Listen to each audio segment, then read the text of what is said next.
Madonna hap zemrën, rrëfejet për herë të parë. Nuk do isha gjallë pa jetën shpirtërore. Madonna, mbretëresha e muzikës pop, ka ndarë një anë më të thellë dhe shpirtërore të vetes në një intervistë të rrallë për podcastin On Purpose me Jay Shetty.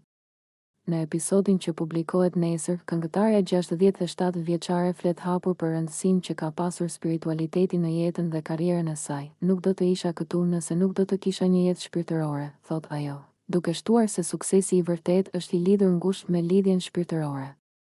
Madonna njihet prej vitesh për përkushtimin ndaj kabalas, tradita mistike hebraike që ajo e përqafoi në vitin 1996.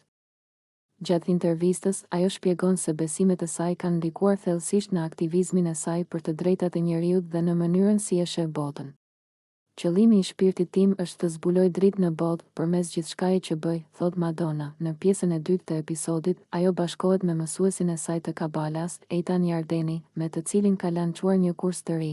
Studimet mistike të Zoharit, urtësia shpirtërore nuk vlen kur çdo gjë ecën mirë, shton Madonna.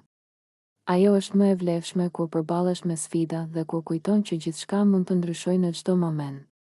Së fundmi, ajo ka njoftuar rikthimin të Warner Records për një album të ri dance, duke u kthyer aty ku gjithçka filloi.